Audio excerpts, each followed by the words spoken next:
Dit is de podcast van Omroep Friesland. Noorderwien. Met Willem de Vries. Kom verder.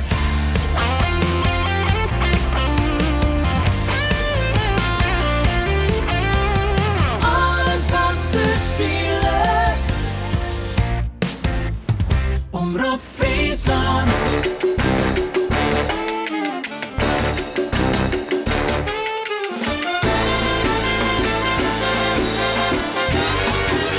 Dit is Noorderwien. Goeie en welkom bij Noorderwien op deze wijze. Joet weer in gast om de tafel en dat is een bijzonder man, een jong talent. Hij komt uit Haarswijk. En een paar jaar geleden Ron hij samen de Noorderwien studio in. Vervolgens had hij een hele aardige carrière maken. Net dankzij Noorderwien, dat had hij zelf natuurlijk niet. Maar we hadden mij een soort nieuwsgierigheid al hier volgen.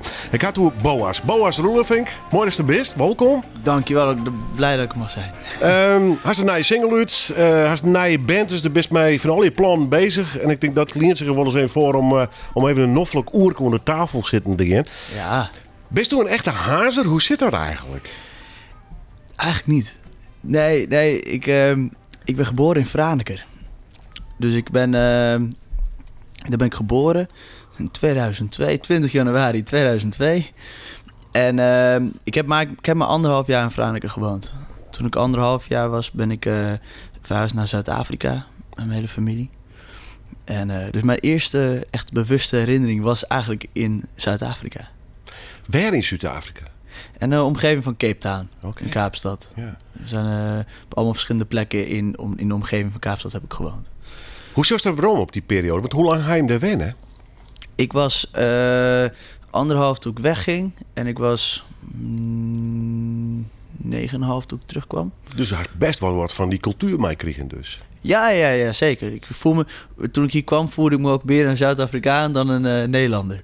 Helemaal meer dan een Fries. Want het was een beetje ik moest er nog een beetje aan wennen allemaal. Wat wie het grote verschil tussen waar waarom kwamst? Nou, eigenlijk tussen Zuid-Afrikaans en Fries vind ik niet echt zo heel veel verschil. Het is allemaal heel vrij en je kan lekker jezelf zijn. Dat is altijd heel fijn. Maar ja, het is gewoon levensstijl. Is heel anders. Ik kwam hier terug en ik keek om me heen en het is hier heel anders. Vroeger, ik weet nog wel dat het de normaalste zaak van de wereld was om over de snelweg te rijden. En dat je een pick-up zag met 20 mensen achterin. En hier, als je dat doet, word je aan de kant gezet. Ja, dat besef je dan eventjes. Een heel oud leven dus. Heel anders leven, ja. Altijd mooi weer. Altijd lekker. Ik was altijd super bruin. Ik keek laatst in de spiegel. Ik dacht, nou, ik kan wat vroeger gebruiken. Hij is bot heimwee hoor. Het was, toen ik daar was altijd, vroeg ik aan mijn moeder en mijn vader van, hoe is het in Nederland? Hoe is het daar? Opa en oma die kwamen dan altijd overvliegen. Maar ik wil altijd bij hun zijn.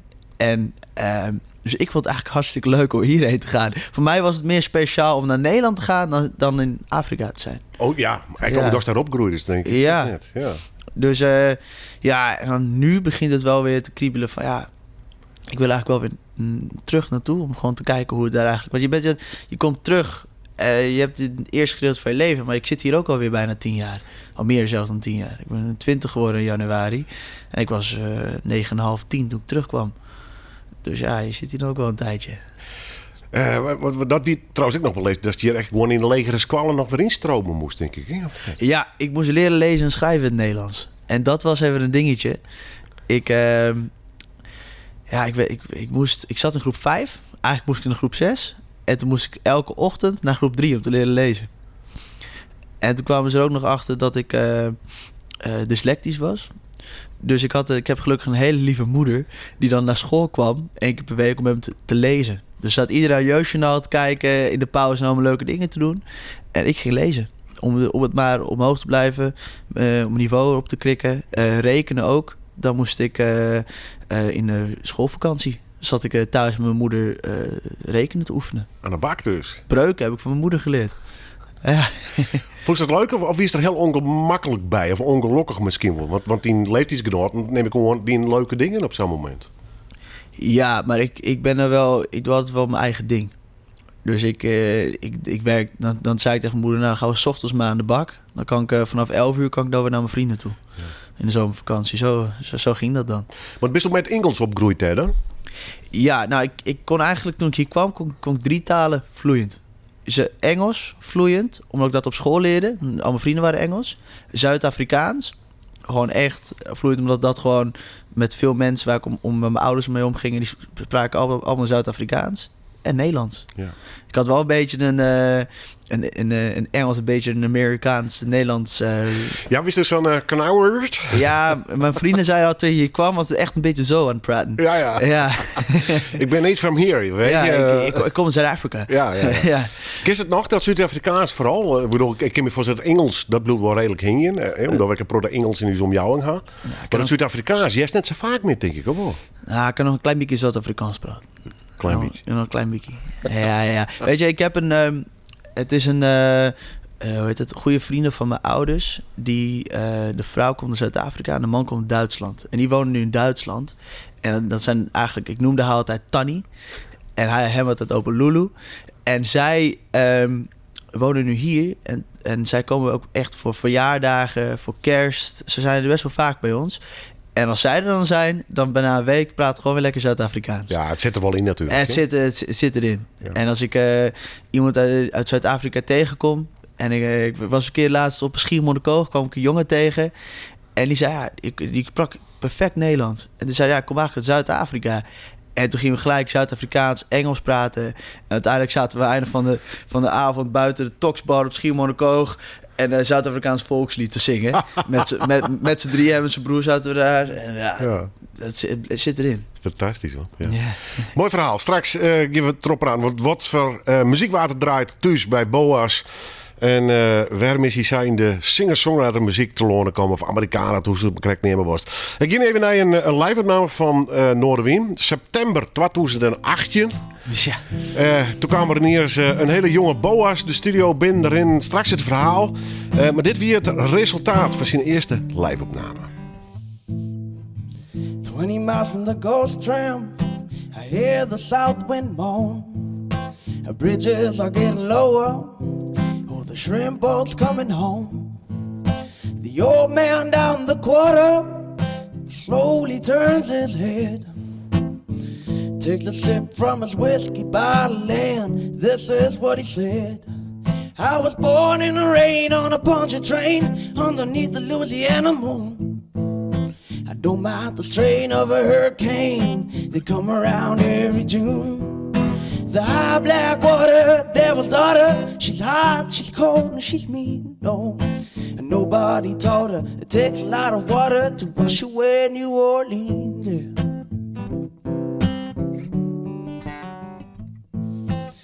I met him down from Chicago, he's gonna set that levee right.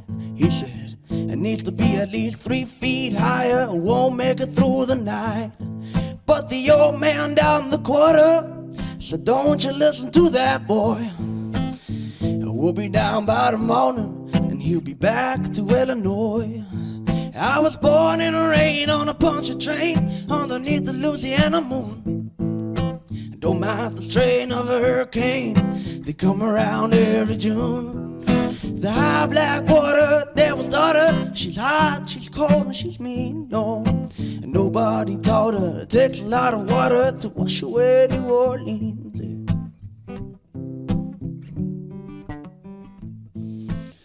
20 miles from the Gulf Stream, I hear the south wind moan. The bridges are getting lower, oh, the shrimp boat's coming home.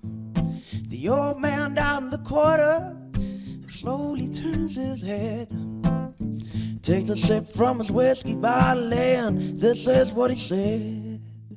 Boas in Noordewien live. Santje september 2018 had ik in ieder geval het film gepost op YouTube rond die datum. Wie hij te gast op een vrede midden. Ik kreeg een tip van een goede vriendin van mij. En die zei, ik ga een jongen in haar spelen. Die mast nog eens even uitnodigen. En gelukkig kwam het er van. En het wonderlijke Boas, ik weer van de week van het weekend bij die vriendin. En die hier, en het is echt geen doorgestoken kaart. Nee, echt niet.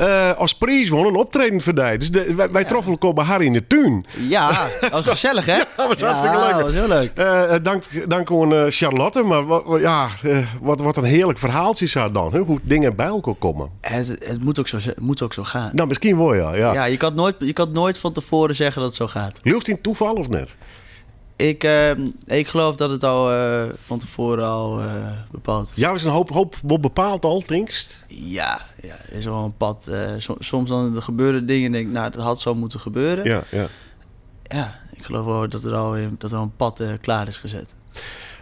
Du hist hoeveel optredens hoorn toen je bij mij in de studio stiers? Want Louise kijkt aan het begin, hè, denk ik. Ik speelde Omgeving Harlingen. Ja. Ja, Omgeving Harlingen speelde ik. Ik speelde toen met een van mijn beste vrienden, Roel Faber, op cajon. Hij begon met drums, toen is hij naar cajon gegaan.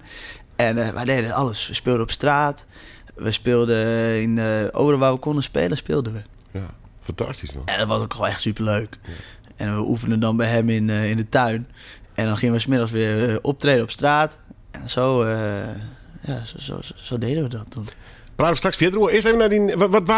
Wat er tussen draait. Wie er muziek te hebben? Ben je bij die... Altijd. En radio of cd'tjes of LP's? Eerst was dat natuurlijk cd's. En mijn ouders die hadden altijd cd's in de auto. Altijd cd's op de speakers. Wat draaien ze? Country. Country? Ja, heel veel Vince Gill. En ook wel country, maar ook wel gospel. Het is wel echt de American... American Way. American Way, ja. Ja, heel veel... hoe heet het ook alweer? Vince Gill is voornamelijk de grootste. En het verandert ook wel, maar het blijft altijd wel in de country scene. Dat is altijd, vandaar ook dat ik country ook zo mooi vind, het verhaal. Ja. En van alles. Tegenwoordig heb je Spotify die radio's van de artiesten. En we merken dat ik werkte mijn ouders dat altijd aantikken. Van Vince Gill bijvoorbeeld. En dan komen er zoveel gave artiesten. Daardoor luister ik, zeg ik... Ja, dit is iets wat ik vaker ga luisteren. Want als hij dus net verzet, Chin Orders. Dus denk je van, nou jongens, dat country muziek, de groeten. Dat is voor hem, ik doe heel wat oors. Ja, maar worden er weer geen generatiekloof of net? Nee, want mijn ouders die bleven altijd wel up-to-date. Die blijven nog steeds. Die blijven heel up-to-date met de muziek wat ze draaien. En nog steeds krijg ik er wel eens een appje van mijn vader of mijn broer. Die doet dat ook heel mooi. En dan komen ze met nieuwe nummers en zeg ik, dit ken ik nog niet. Of dan komen wij... Ik hou van die avonden. Wij doen heel vaak dat we dan YouTube op tv gooien. En dan zeggen ik heb een nieuwe ontdekt. Ja, ik ook. En dat is... zo gaat het bij ons. Ja, een soort plaatje draaiavond, maar dan op YouTube en dan op televisie op de smart TV. Ja, precies. Ja. Maar het is ook gewoon... Als ik weet nog wel heel veel paar nummers die... als ik die hoor, dan kan ik ze helemaal meezingen. Maar ik heb ze nooit geoefend. Maar het komt mijn ouders die altijd draaiden. Bijvoorbeeld, all my exes live in Texas. Die kan ik eigenlijk helemaal meezingen. Omdat die altijd wel gedraaid werd. Oké. Oh, grappig, ja. Wat best over tekstvast? Ik kan, als ik helemaal een tekst weet, dan kan ik hem wel... Dan hoor ze hem wel verst als het ware. Ja. Maar het is wel... Het gebeurt ook wel eens live dat ik dan eventjes een coupletje omwissel. Maar ik blijf vaak wel tekstvast. Maar ben volgens mij maar weinig die dat dan opmerken, hoor. Ja, ik lul me altijd wel goed uit. En ik ben ook wel goed in het bedenken van dingen. Dus als ik het even niet meer weet, dan bedenken we iets wat erop lijkt. Ja. Dat is altijd wel een mooie manier om onderuit te komen. Wat wil jij er? Het zong of het gitaarspelen? Ik ben meer zanger. Meer zanger? Ja. Toch wel? Ja. En dat wie thuis ik al... Hoe best je begonnen eigenlijk? Of juist net thuis? Ik ben begonnen als rapper. Ik wou altijd... Nou, maar sowieso wou ik altijd gewoon entertainer. Ik ben eigenlijk... Oorspronkelijk, ik wou gewoon altijd entertainer worden. Dus het had ook comedian kant op kunnen gaan. Showbiz, ja. Maar vooral wel gewoon met een... gewoon lekker jezelf blijven. Dus gewoon lekker wat ik graag wil doen. En toen begon ik met muziek te maken. En toen dacht ik ga mezelf begeleiden. En toen ben ik op gitaarles gegaan. Oh, dat is wel een lesnaam. Ja, maar dat ging heel... vroeger, toen ik 8 was, wou ik al gitaar leren spelen. Mijn vader kan wel een beetje spelen. En die zei...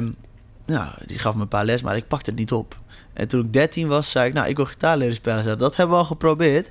Hij zei, als je deze 3 akkoorden kunt, dan krijg je een western gitaar van me. Een staalsnarige gitaar. Dat is eigenlijk wat ik wou. En dat waren de E, de A en de B7. Dan kun je de blues mee. En ik oefende op zo'n klein gitaartje die ik van mijn opa en oma had gekregen. En hij heeft zo aan zijn woord gehouden. Ik kon het. En ik kwam terug van school. En er lag een gitaar op de bank. Met alles erop en eraan. Een boekje. Zo'n low black boek van Johnny Cash. Met allemaal Johnny Cash liedjes. Nee, Elvis. En ja, zo is het eigenlijk begonnen. Oké.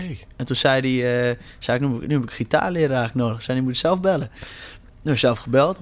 Dan ging ik altijd netjes heen. En als ik niet mijn best deed, werden mijn ouders gebeld. Nou, dan kreeg ik wel mijn flikker. Zeiden ze, of je gaat eraf of je gaat oefenen. Ja, echt oefenen. old school gewoon. Hoor. Ja. Skop onder de kont. Ja, maar daar geloof ik ook in.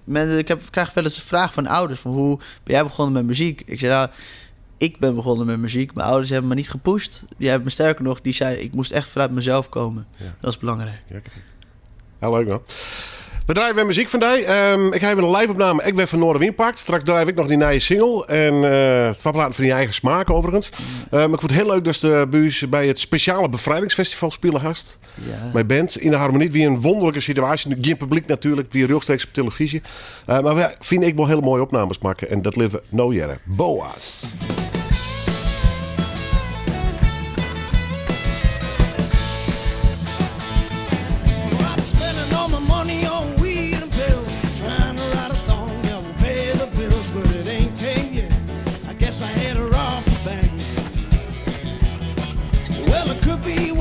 It ain't that bad. At least I ain't sitting in no Baghdad in the middle of the hot damn desert, sitting in a tank.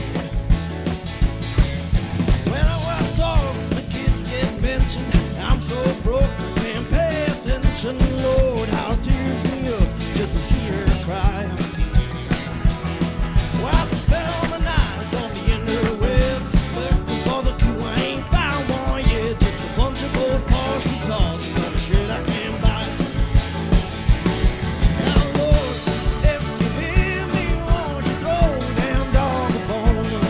Because you gotta come up with a better deal. This old soul's going down.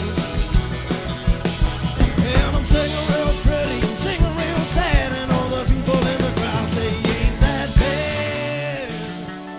Well, they call me King Turtle here on Ship Mountain. If you want it, you could have the crown.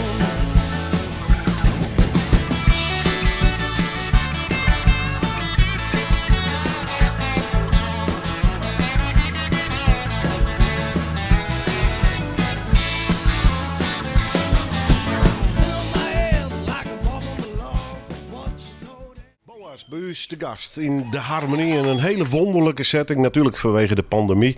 Maar wel mijn volslijnde band klonk fantastisch. En mooi om weer even waarom te helien. Boas is hier de gast. Als ik die skekelen hast. Wij praten dit oren gewoon lekker hoe vroeger, het nou en het heden. En ik het de toekomst maar er even bij zitten. Heb ik straks ook even echt naar die smaak daar van oren zingers, songwriters. Maar er was jonger, er was entertainer worden eigenlijk. Dat is wel ding gevoel west dus. Stiers Tuzekkel voor het eindelijk op het podium. Dat is de hoofdrol op eerst. Bij Sinterklaas of weet ik wat, dat soort feesten of net? Nou, we maken allemaal, mijn ouders zingen beide. En wat je dan krijgt, is dat we een soort met een familie altijd nummers gaan zingen. Dus ik pak altijd gitaar en dan gaan we met z'n allen lekker muziek maken. En het begon natuurlijk toen ik gitaar leerde spelen. Zei mijn moeder altijd, gaan we naar boven. En ik word er wel gek van de hele tijd dat geoefend. En nu zeggen ze, kom even beneden oefenen. Want dan kunnen ze meeluisteren, kunnen ze meeoefenen. En dan kunnen ze het, als we met z'n allen zitten, kunnen ze met me lekker meezingen. Ja, precies, ja. Het is helemaal omdraaid. Dus. Het is helemaal omdraaid, ja. Ja. Wie het blood, sweat en tears om het gitaarspelen onder de vinger te krijgen? Nog steeds. Nog steeds? Ja. Ik ben op een gegeven moment meer focus gaan doen op mijn zang. En nu merk ik dat mijn gitaarspel weer eventjes bij moet komen. Ja. Maar ik vind het wel een mooie manier om je ook te uiten via de gitaar. Ik vind het, ik oefen wel heel veel.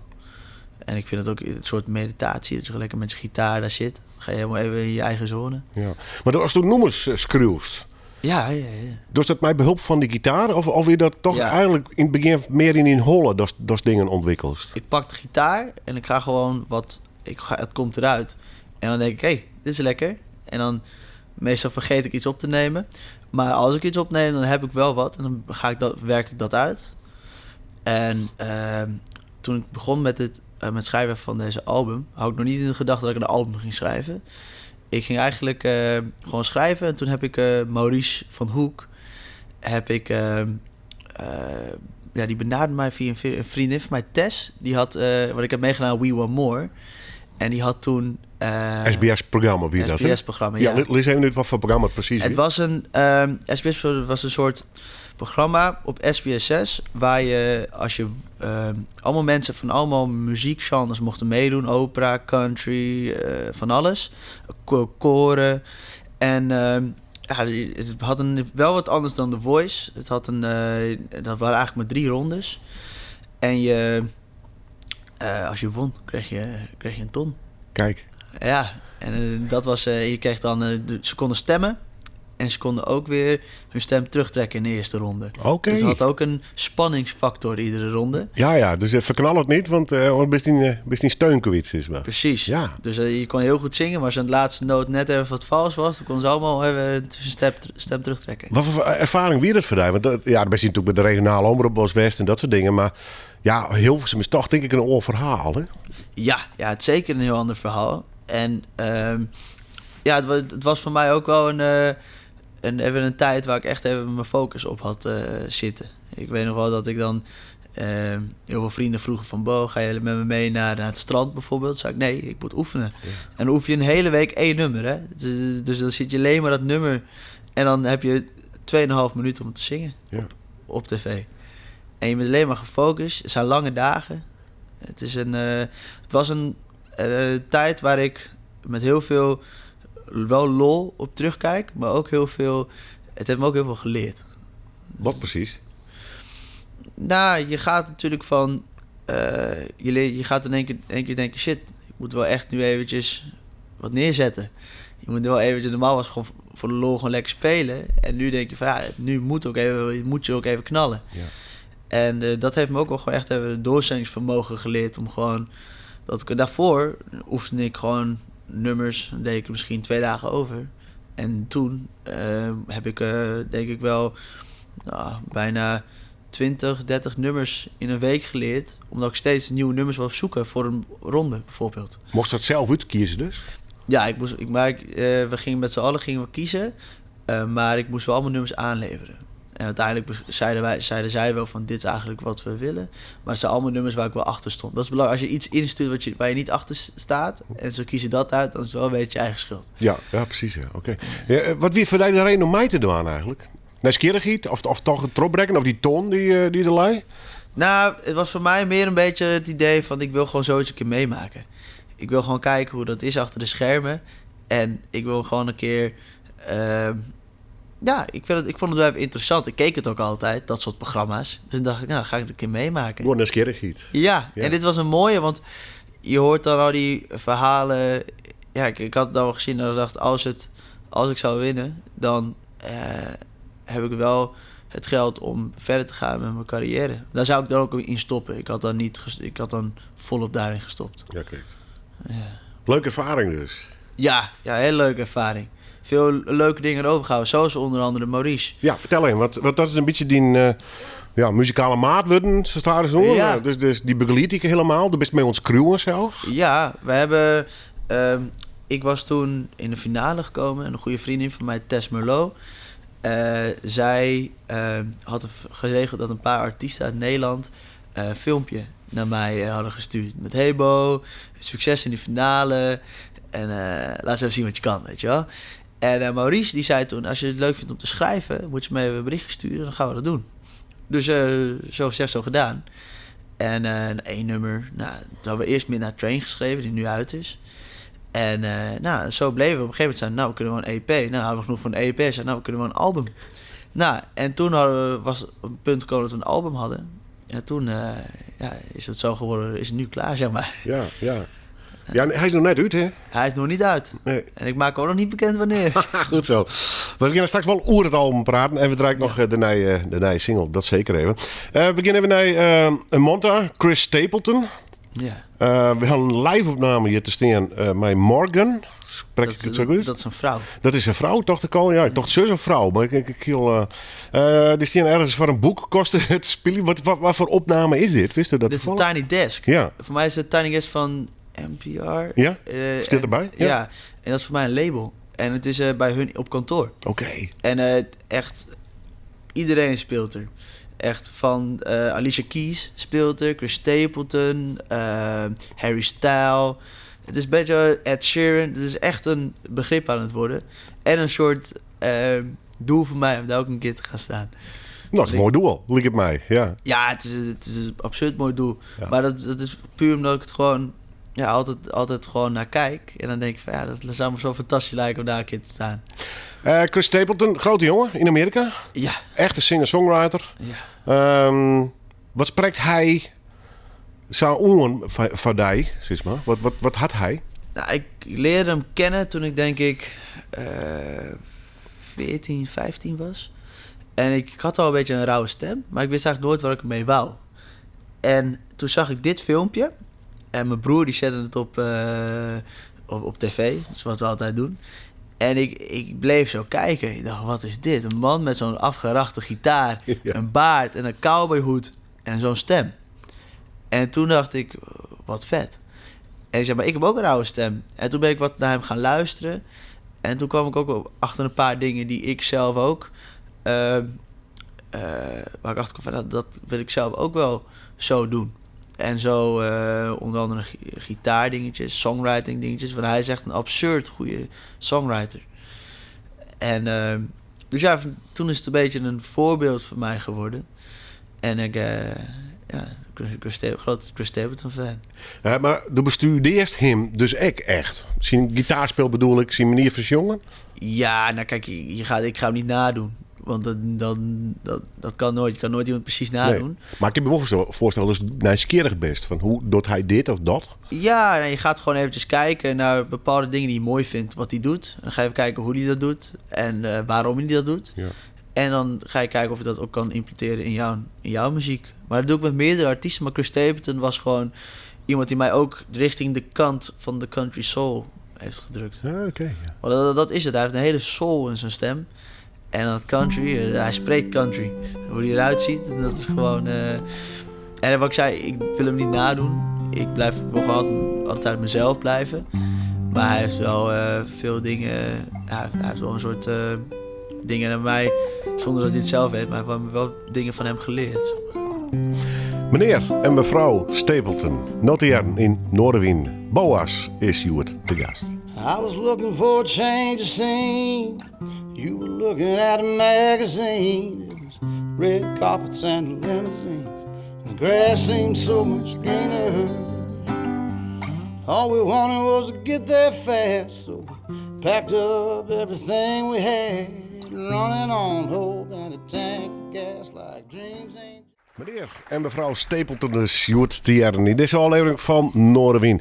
Fantastisch. Geweldige kerel trouwens. Zoals u die zelf nog wel eens Boas met zo'n mooi but staan en met een cowboy hoed op of net? Nee, wat ik zei, ik blijf lekker mezelf. Dus ik Misschien komt het ooit eens in zo'n periode. Hè? Ja, dat is wel. Ik heb nu een baardperiode. Ik haal hem één keer in zo'n tijd even af. Dan zeggen mensen, nou, dan hebben ze op je kin een klein geitsie. Maar dan zeg ik, dan haal ik hem even af en dan laat ik het toch weer even groeien. Ja, mooi nou, prachtig. Hey, toch even mij, want de kost bij Chris Stapleton gewoon een beetje echt uit de Amerikaanse, wat country, Americana muziek. Ja. Toch een deel van die jeugd als die in Zuid-Afrika wennen. Ja. Hast daar muzikaal nog wat van mij kregen? Of wie is daar eigenlijk te jong voor? Ja, nou, ik was daar echt alleen met muziek van mijn ouders. Dus country en gospel. Echt in een bubbel, om het zo maar Ja, te echt een drukken. soort bubbel. Ja, weet je luistert natuurlijk wel een beetje wat toen populair was. Maar uiteindelijk kwam ik toch al terug bij country en gospel. Ja, en wat ik al zei, wist een jongen toen bij waarom naar Nederland? Ja. En Ik toen denk begon dat ik... puberbest, futje, sexy zandje en daarin zijn grote stad om de waalst en corsetten is misschien heel wat oors op pak staan. Hè? Dus, Ja, maar toen ben ik weer mijn eigen gang opgegaan, mijn eigen pad opgegaan. En in het begin dan ga je dingen ontdekken. Hè? En eerst dacht ik word popzanger. En toen dacht ik, nee, ik wil gewoon terug naar de country. Ja. Maar ik het verhaal wil vertellen. En dat vind ik altijd zo. Dat vind ik eigenlijk mooi aan country, verhaal. En dan nu komt er een soul bij. En dan country and soul is the way I roll. Die stem van die.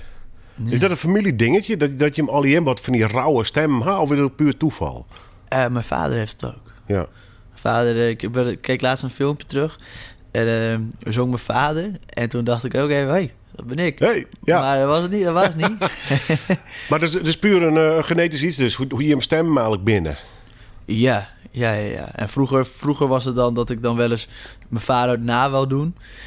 Maar uiteindelijk dacht ik, ik doe gewoon mijn eigen ding. En het is gewoon echt zo. Mensen denken, is het nou een gimmick? Zo'n rauwe stem. Maar als ik gewoon normaal zing, is het gewoon mijn ding. Net als Chris Stapleton. Die kan ook heel... je hoeft niet altijd rauw te zingen. Je hoeft niet altijd 100%.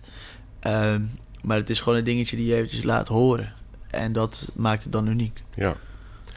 En ik denk, als het forceert, dat binnen kwart keer die stem naar de kloten helpt. Hè? Dus, ja, je moet dus niet forceren. Nee. Als je het, kijk, dat is sowieso ding. Als je gaat forceren, dan ben je binnen een half uur ben je op.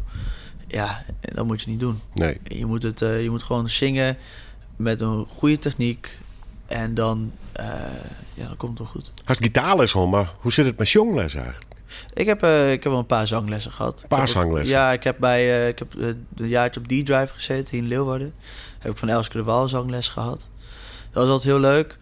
En gewoon bij vrienden die veel zingen, die gaven me altijd wel tips. Maar ten etsa, dat op de dijk van je het begeleerd is, toch? Bijvoorbeeld een stemcoach of een zangleraar? Nee, ik heb altijd wel een coach gehad, Basja, op Schiermonnikoog. Die gaf me altijd wel wat zangtips. Maar weet je, op een gegeven moment bevind je wel in kringen van mensen die wel verstand van hebben. En die geven je dan wat tips of je kan altijd wel wat dingen vragen. Ja, maar je bent jong. Hopelijk stiet hij een prachtige carrière te waard zien. En dan was het ook in het begin van de carrière die stem net verknallen, kan ik me voorstellen. Hè? Nee, maar ik let er ook heel goed op. Ik drink niet zoveel, ik rook niet. Ik let er wel echt op. Ja. En dat weten vrienden en familie ook. Iedereen zou denken dat die jongen die drinkt altijd lekker whisky en die rookt veel check. Maar dat is echt het tegenovergestelde. Ja. Je vindt mij ook wel eens in de kroeg helemaal nuchter aan mijn spa rood. Nou, netjes toch? Ja. En natuurlijk heb je tijd dat je lekker in de kroeg wil zitten, lekker biertje wil drinken. Maar doe je gewoon één keer met mate. Wat nou al bezig met een muziekcarrière, dat denk ik, ik maak me verstaan broeken. Ja. Maar dat klinkt behalve bewust, hè? Dat je daar bewust van bent. Ja, maar dat vind ik ook fijn. Want je wil ook niet... Ik wil gewoon ik wil gewoon klaar voor zijn als ik wil gaan zingen, dat kan. Ik wil kunnen vertrouwen op mijn lijf. Ik wil weten, ik wil het voelen. Ik wil het... en dat heeft wel invloed. Als je dat gaat roken, dan ga je dat wel voelen. Ja. Wanneer had je die stap zet? Want we zijn natuurlijk wel redelijk serieus mee bezig. Maar op een gegeven moment is toch... in Haars op stritten spelen. Droomst dan al van een band en opnames en cd's en dat soort dingen? Ben je daar al op mee bezig? Of ging het meer om de kick van met mijn maat, we zullen eens even hoe vier we komen? Nou, het gaat mij niet per se om het beroemd worden of om het geld. Want als je dat zou doen, dan zou ik ook nu een soort Bacardi Lemon gaan schrijven. Ja. Maar het gaat mij puur om gewoon mensen vermaken. Dus ik geniet van kleine, zoals concertjes in de tuin.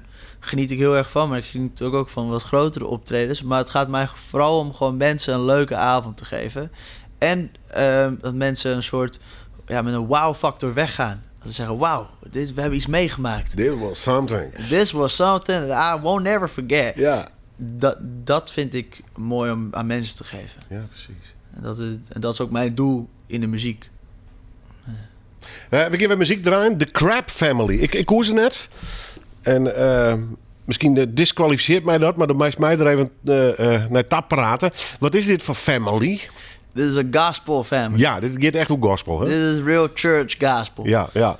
En dan uit de Witte Tjerk heb ik het idee. Hè? Dus we hartstikke een beetje de donkere jongens. Ja. Met gospel tinksterk als eerste hoor. Maar dit is gewoon een blanke familie, hè? Ja. All coming from Texas. Jij komt echt van Texas? Ja. En Jason Crabb, dat is voor mij de oudste zoon. En dat is een van mijn favoriete zangers. hij brengt de nummers zo mooi. Hij vertelt altijd een verhaal. En... beetje op dominee manier of juist net? Nee, echt op een zanger manier. Ja. Maar het is het nummer is opgezet, de band is opgezet door hun vader. En ze hebben zulke mooie nummers. Weet je, het gaat al wel ergens over. En je hoeft niet... Ik geloof dan zelf. Maar het is niet zo dat ik... ik ben geen dominee. Ik ben ook niet een... You pray the Lord. Nee, ik geloof dat ik hier ben voor een reden. En dat ik muziek maak voor een reden. En ik ben gewoon dankbaar dat ik dat mag doen. En ik hoop door mijn muziek probeer ik altijd gewoon een stukje hoop te brengen. Dat is ook bij mijn liedjes. Als ik een liedje schrijf, zit altijd een vleugje hoop in. Wat had je voor in het kerk een optreden dan? Nee, nog niet. Maar ik weet, mijn eerste keer mijn ouders zeiden, ik was altijd in Zuid-Afrika, gingen we naar de kerk. En dan stond ik altijd vooraan met een nepgitaartje. En dan had ik nog één in de gang liggen. En als de gitarist aan het wisselen was van zijn gitaar, dan rende ik naar de gang, deed ik mijn andere gitaar om en dan ging ik weer vooraan staan. Toen moest ik wisselen? Ja, ik moest ook wisselen. Oh, fantastisch. Dus daar was ik al bezig. En dat is ook nog wel een droom van mij, om terug te gaan naar Zuid-Afrika, naar die kerk en daar een gospelalbum op te nemen. Die kerk is je dus nog heel goed herinneren. Ja, nee, het is een... daar begon het een beetje. Ja. Muziek. Dus er was een kerk met... Zuid-Afrika was wel een beetje een black church, hè. Maar daar was volop een band. Echt een goede band ook. Voor iedere sessie was er altijd muziek. Er was ook gewoon altijd muziek. En daar hou ik er ook zo erg van. En dit wordt vaak veel bij mij thuis gedraaid. Oké. Dus dit... eigenlijk ben ik op het latere leeftijd dit gaan waarderen. Ik vond het altijd wel mooi. Maar echt de laatste 2 jaar ben ik echt dat ik dacht... Ja, hij vertelt wat. Vandaar dat ik het ook zo'n mooi nummer vind. We gaan draaien. The Crab Family. En het is een live-opname van het nummer Through the Fire.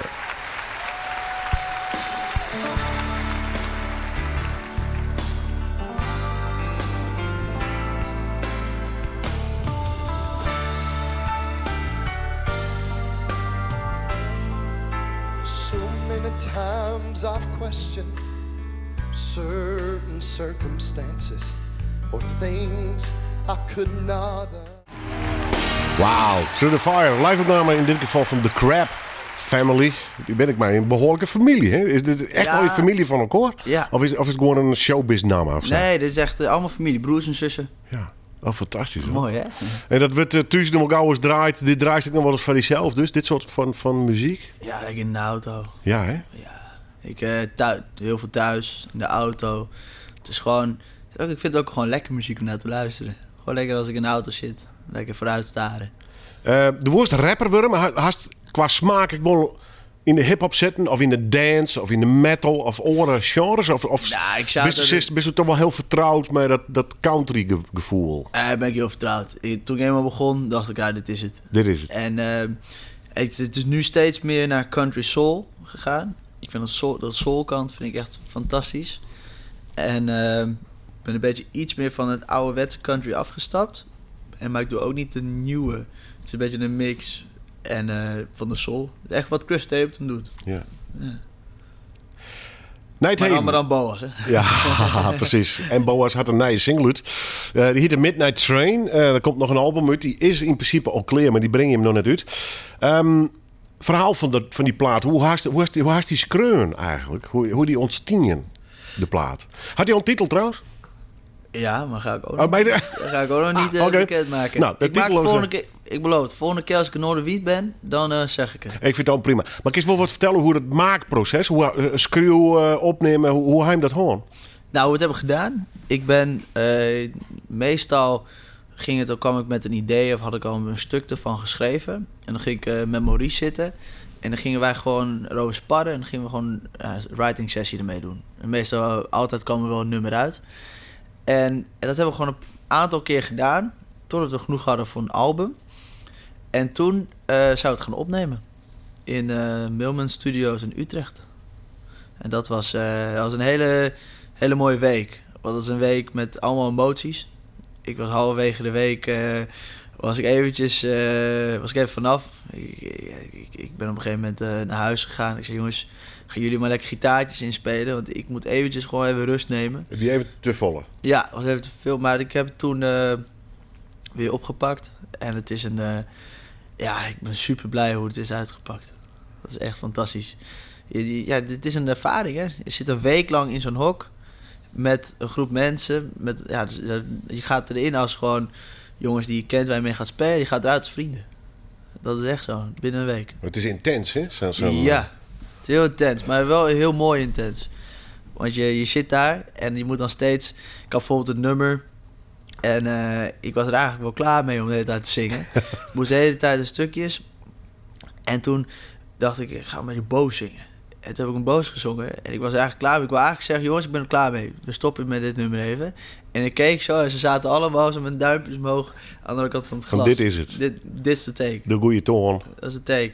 Maar ook momenten dat we er even niet uitkwamen en dat iemand een oplossing had, dat zeiden, dat is het. En wij juichen. Ja, dat is fantastisch. Doe kost mij ideeën. In hoeverre is de studio nog belangrijk was voor het schroefvrienden? Of wie die eigenlijk al in een fase dat hij al uitskreun wie, al kleer wie? Nou, je gaat erin natuurlijk met het idee van je hebt gewoon een demootje gemaakt. Je hebt even geoefend met een band in een studio. Met de basistakes natuurlijk. Maar daar ga je het uitbouwen. Gitaartje hier, een mandolinetje daar doen. Nou, wel vet als hier blazers bij komen. Nou, dan gaan we blazers regelen. En zo kom je allemaal op gave ideeën. En soms pakt het nummer heel anders uit dan wat je daarvoor dacht hoe die ging worden. Maar ja, dit is een hele proces met allemaal dingetjes toevoegen. En dat maakt het wel heel leuk. De eerste keer dat ze het op deze manier dienen had, denk ik, of niet? Ja, het was ook de eerste keer dat ik echt in de studio zat. Echt in de studio zelfs? Was ook even wennen, Wauw. Microfoon. Ja. En, maar het is goed gegaan. Ik moet zeggen, ik ben echt wel begeleid door Maurice. Die zat me echt te helpen. Die heeft me echt... die zat me echt doorheen te coachen gewoon. Ja. Want er was een nieuwe band. We draaiden Jedder in de uitsturing al even een live-opname die we maken op het Bevrijdingsfestival. Toen is dan mijn orenband, jullie lief met Friese muzikanten. Daar is de Oskeer vernomen. Daar was best mijn nieuwe band in zee gingen.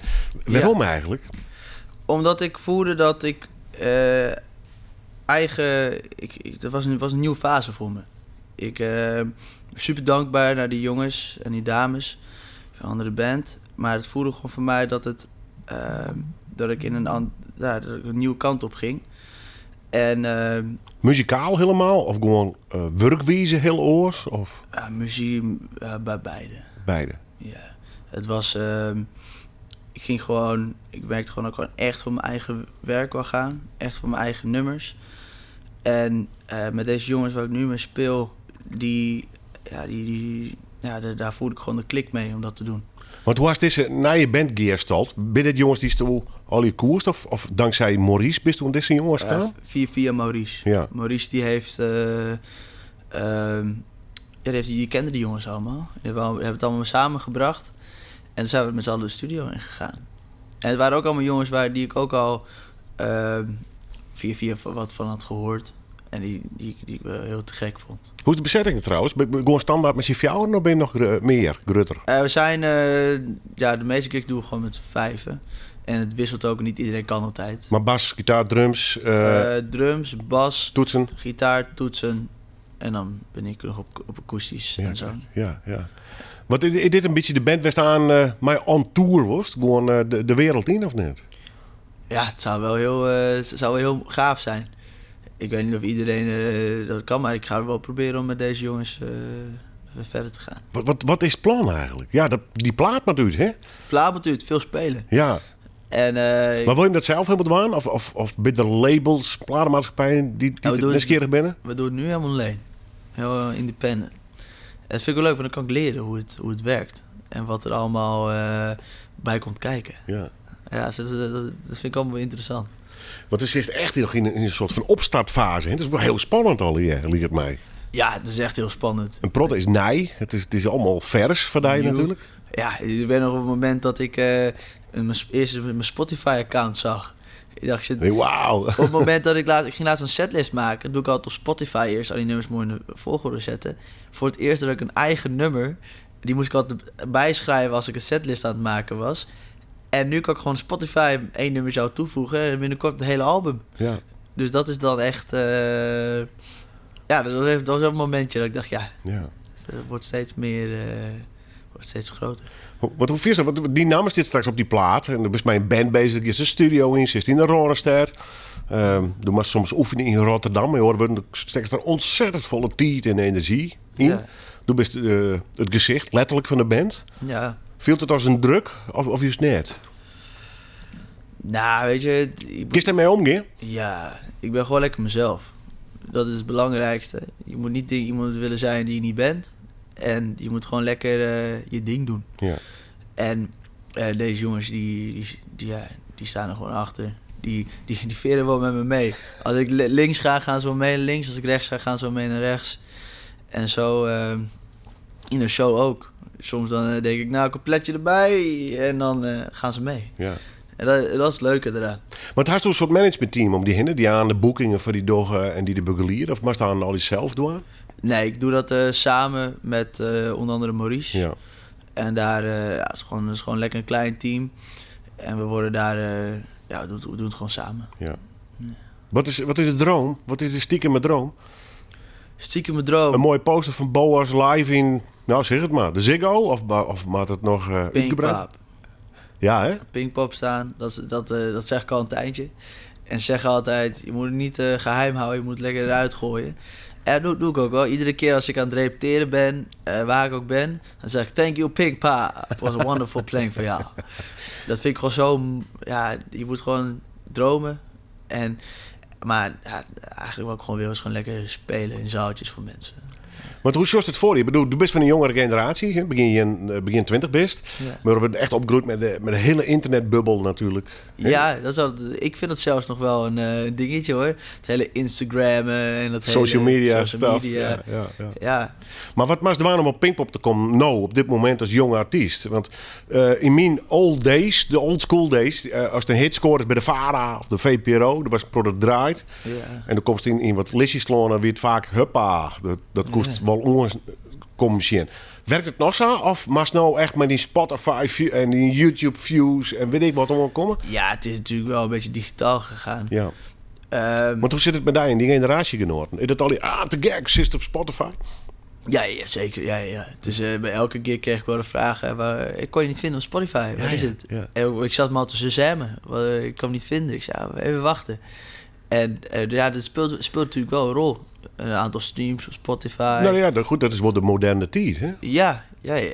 Maar het blijft altijd wel weer om het spelen. Je moet ze altijd live en mensen kunnen verbazen en mensen kunnen vermaken. Maar als je dat niet kan, dan houdt het ook snel op. Ja. Want het gaat om het live spelen. Maar het live spelen is je bedijk op nummer 1?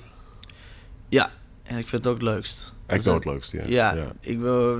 Ik vond studio, ik vond het gaaf, ik vond het mooi. Maar ik merk gewoon dat ik gewoon het live spelen, gewoon met de mensen, interactie, gewoon lekker met de mensen en dansen, mensen zien dansen, mensen zien gewoon lol hebben. Daar gaat het voor mij om. Ja, maar goed. Is er al een planning? Want er is blijf die even lekker vaag over titel en release datum. Het draait even om. Waarom ligt het nog in het midden? Waar wacht je op met zijn album? Ja, je moet het momentum? Je moet het een beetje spannend houden. Ja, nee, dat snap ik wel. Maar hij een plan in de holiday. Denk ik, nou, weet je wat, we wachten nog even of zo wat hinnen. Ja, je hebt altijd een plan. En je kan, als je het eruit gooit, dan is het ook wel eenmaal eruit. Ja. Dus je moet het wel slimmer uitgooien. Nou, dus je bent heel wat met timing dus waande. Ja, we hebben wel een plan gemaakt hoe we het uitbrengen en wat we er allemaal voor doen. Ja. Ja, je hebt er wel, je maakt er wel een plannetje voor. Ja, Ja, ik kan me voorstellen. Nee, want er is er een tournee omheen te bouwen. Promotietournee in ons zaal. Ja, ik kan me voorstellen dat er clips komen maten bijvoorbeeld voor YouTube. Ja. Dus het is een heel georganiseerd, lijkt het mij. Ja, je bent er heel hard mee bezig. Je hebt van allemaal verschillende dingen. Laatst hebben we een rijtje maken met dingen die je eigenlijk voor moet doen. Nou, dat is een waslijst. Gigantisch, hè? Gigantisch. Ja. Mensen beseffen dat soms niet. Als je een nummertje aanklikt op Spotify of op YouTube, een filmpje. Het verhaal erachter is lang, hè? Ja. Ja, dat is heel lang. Wat is het verhaal van Midnight Train? Midnight Train is eigenlijk voor mij begonnen hier op station Leeuwarden. Oké.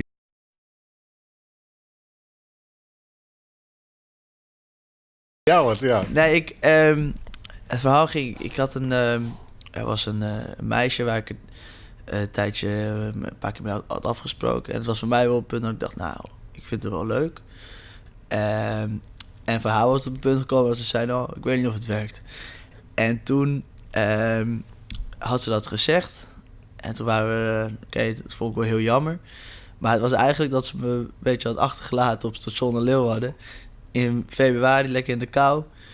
En toen heb ik, toen ik daar zat, mijn telefoon was leeg. Toen heb ik gewoon bedacht, ik ga er hier even een liedje over schrijven. En nou, zo gezegd, zo gedaan.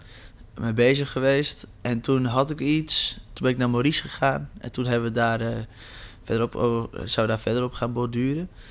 Ja, het gaat eigenlijk om dat je wacht op de midnight train. But Shane came yet, that midnight train. And I'm ready to find the woman I need. No midnight train. Dus eigenlijk ben je wel blij dat je daar op het station wachtte en als je verder bent gegaan. Ja, de Pino het hart levert nog steeds mooie noemers op. Dus. Je hebt een product leefde bij die trouwens? Ja, het gaat veel over liefde. Ja. Veel, maar op een gegeven moment, vanmiddag was zondag in de tuin, toen wij daar zaten, zei iemand, ik denk dat jij gewoon, je moet het niet binden, want dan komen de verhalen er niet. Maar ik denk dat dit album gaat over liefde, het volgende album zou wat anders gaan, maar het blijft altijd wel, dit is op zich wel voor dit al voor nu even afgesloten over de liefde. Het blijft altijd, ik zeg niet dat het zo is, maar ik ben nu ook met nummers bezig. Het gaat niet altijd over liefde bijvoorbeeld. Dankjewel, ik vond het mooi terwijst. Wij praten nog eens verder in deel 2, zullen we het zo praten. Ja. Alvast een heel stuk succes met het album. Dan best direct weer te gast bij Noorderwind op televisie. En ik heb er weer weinig weer over praten. In ieder geval dankjewel Boas, nogmaals, van je komst. Jij bedankt. En we draaien de single Midnight Train. Get door de leefde en ja, die er misschien wordt net weer. Nou ja. Maar die wel gaat komen. Hebben die wel voor het komen. Zo is het. Boas.